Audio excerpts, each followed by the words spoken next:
Hey, what's up? What's up? Jordan here again, as usual. I've only got a few minutes here before I take off, but you've seen in the past couple of videos I've done, I've talked a lot about my room here at home, my old rig versus my new one, the acoustic treatment that I've done here. I want to talk a little bit about the monitors that I'm using. So, of course, these are NS10's. Sorry, my computer's just going off the hook here. So these are my NS10's, and obviously you've probably seen these in so many studios. You've heard the hype. So really quick, like, why are these monitors so popular, and why do they work? Well, they're so popular because they translate really well. So whatever you mix on these tends to sound really good everywhere else. So why is that the case, and what can you learn from that? Well, I had the same experience as I used to mix on bigger monitors, Yamaha HS80s actually, so they had decent sub response and everything. They sounded a lot nicer kind of right off the bat because you had that nice sparkly top end and kind of that low end that could hit you in the chest a little bit. But they didn't translate well. I struggled a lot mixing on those. When I finally got NS10s, I was like, all right, everyone talks about these, I gotta try them. And almost right away my mixes, they started translating a lot better. It was really hard to get used to at first, but they translated way better. So, to the point that I don't even use bigger monitors to check. I check, the sub low end on these headphones, and that's basically it. I do everything else on these guys. So why do they work so well? Like, why do they translate so well, and why do they continue to be sought after? Well, they work so well because they force you to mix the mid-range and focus all of your time there. And when I say mid-range, I'm using that very broadly. I'm talking about anything from like 100 hertz or 200 hertz up, basically, to maybe, let's say, 10K. So really everything except for the extreme low end and the extreme high end, these guys really emphasize, and they force you to focus on getting the balance right in that area. And the reason that's important is because that is the part of your mix that translates. Okay? So think of the frequency response and all the different speakers that your mix could possibly be played on.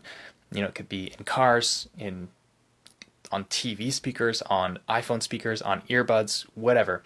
In terms of translation, the part of the frequency range that is going to be lost is always going to be the extreme top end and the extreme low end. So the problem is a lot of us have these monitors that go very high in the range, and they also go very low in the range, and we like it. It's good during tracking to feel the low end in your chest, and we kind of like it during mixing because it makes our mix sound big and powerful. But the fact is, when you're mixing on bigger monitors that have that extended low end, we tend to focus a lot on that low end, and we ignore kind of the low mids and the rest of the mid-range, and that leads to a mix that doesn't translate, because as soon as you get it out of your studio into a less ideal environment or different speakers that don't produce those frequencies, all of a sudden your mix doesn't translate and you actually don't have any meat and any real mid-range there. So that's why mixing on speakers like this, it doesn't have to be NS10s, but that's why they translate so well. It's because they don't give you that artificial sub low-end boost that makes your mix sound powerful.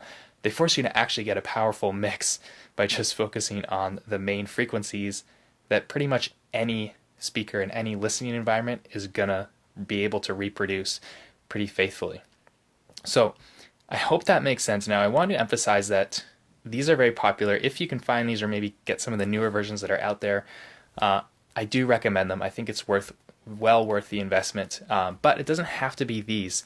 But even if you've got bigger monitors and you're sensing maybe this could be the part of the problem with your mixes, you don't have to necessarily get these. Just get speakers that have a very limited frequency response, okay?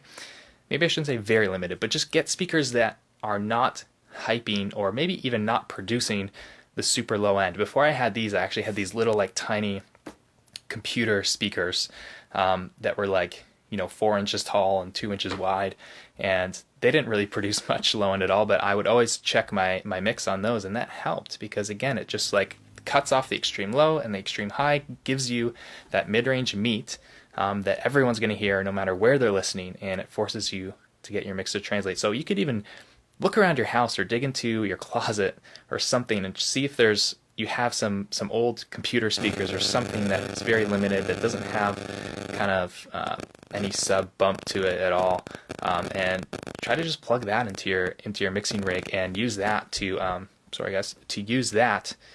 to reference your mixes. And then once you kind of see the benefits of those, you'll want to go to something like this that really forces you to focus on the mid-range and work on that, and that's really going to help you get your mixes to translate better. So that's I know a lot of people ask about these speakers, so that's why they work. That's the secret to it, and hopefully after listening to this, it's not necessarily about these monitors specifically. It's just about if you understand the reason why they work so well, then that will help you adjust your current situation. All right, before I forget, I'm running another live training this week. I'm going to keep doing them for the foreseeable future. So if you want to learn 3 production secrets they don't teach in audio school, including some more talk about how to get your mixes to translate better, then head over to freerecordingclass.com and see what the next session is and register for that. All right, hopefully this helps, guys. Talk to you later.